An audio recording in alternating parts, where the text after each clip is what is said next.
If you want more distance, stop trying so hard. Here's what I mean.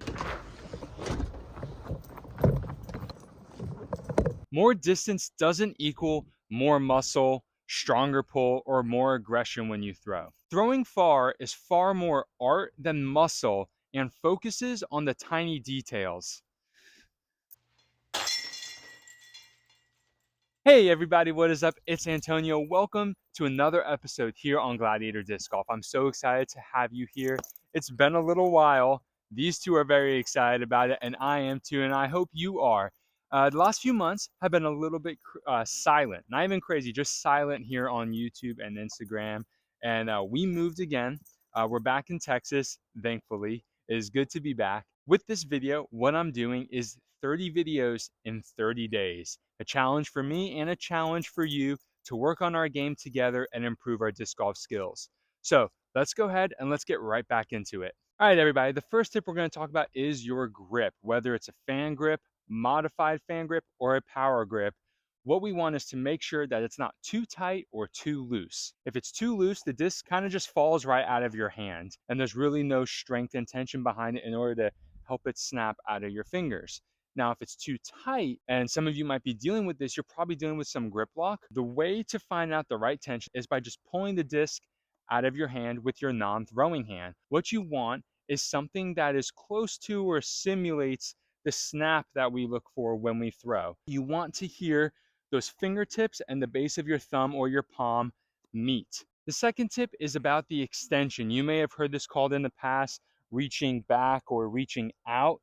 We don't want to use the term reaching because it teaches us to actively push our arm or our hand and the disc away from us. Extension, I like that terminology a little bit better, and it's one I've been using for a few years now because it doesn't necessarily mean you have to forcibly put your arm out, but it does let you know that there needs to be some kind of extension in your arm where the disc is getting away from your body. The best way to create natural extension in your walk up is to step away from the disc. As you come into your plant foot, you want to be moving away from the disc but keeping it stationary. This is the best way to create natural extension, and it actually helps you eliminate or reduce how much rounding is in your throw. Speaking of rounding, tip number 3 is about the core. Now you might be saying, what does the core have to do with rounding? One of the main reasons that a player rounds is because they're using their shoulders on their extension. Okay. And the issue with that is that here are my hips and my core facing you guys and the camera. I can rotate my shoulders without rotating my hips and the lower part of my core. Obviously, then my chest and my upper core are going to rotate a little bit. But for the most part, the most powerful center of my body, my center of mass, my center of gravity is in this lower area.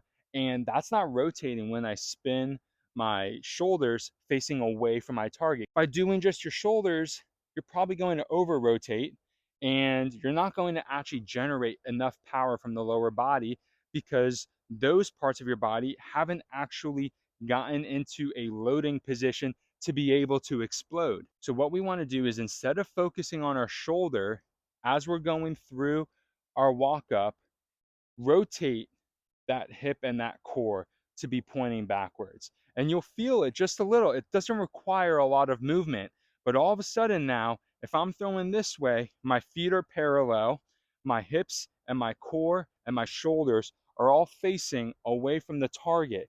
Now when I go to throw, it's a much more powerful movement coming in from my back leg to my hips and my core, and then I throw and then my shoulders come forward. Hey, are you liking this coaching content? Did you like that tip about the core and getting that lower body engaged? If you did, make sure you go ahead, you like and subscribe to this channel so that way you can get the next 29 days of coaching tips.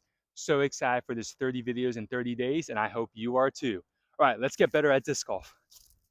There's an old video of Nate Sexton, and I think it's Paul Macbeth as well, talking about the follow through in one of their uh, lessons that they were giving at a tournament, a big meetup session. And Nate calls it the cool guy pose when you're kind of like this, right? So that's essentially the follow through. Cool guy pose is the follow through.